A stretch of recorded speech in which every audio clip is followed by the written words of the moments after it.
کے نبی صلی اللہ علیہ وسلم نے ارشاد فرمایا ان اللہ جعل الحق علی لسان عمر وقلبہ، اللہ تعالیٰ نے حضرت عمر کے زبان اور دل دونوں میں سچائی، دونوں میں حق کو جاری کر دیا ہے۔ وہ سوچتے ہیں تو وہ حق،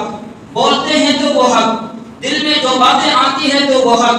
اور جو ارادہ کرتے ہیں، نیت کرتے ہیں وہ حق۔ ان کے بارے میں اللہ کے نبی صلی اللہ علیہ وسلم ارشاد فرما رہے ہیں حضرت عمر رضی اللہ تعالیٰ عنہ کے بارے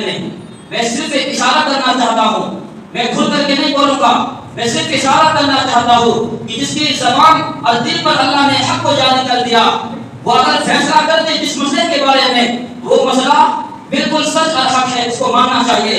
اسے یہ کر کے انکار نہیں کرنا چاہیے کہ عمر کا فیصلہ ہے اسے کیوں مانا جائے۔ جناب رسول اللہ صلی اللہ علیہ وسلم نے ارشاد فرمایا عمر کو کم نہ سمجھو، عمر اگر کوئی فیصلہ کرتے اسے ماننا پڑے گا، ماننا اسے اپنی زندگی میں لاگو کرنا پڑے گا، وہ کوئی معمولی آدمی نہیں ہے کہ یہ فتویٰ کو، ان کے فیصلے کو چھوڑ دیا جائے، انکار کر دیا جائے کہ یہ تو عمر کا فیصلہ ہے، اللہ کے نبی کا تو فیصلہ نہیں۔ میرے محترم بزرگوں، سامعین محترم، نہیں، اس حدیث کے حوالے سے، اس حدیث سے معلوم یہ ہوا کہ عمر رضی اللہ تعالیٰ عنہ کا مقام و مرتبہ بہت زیادہ ہے۔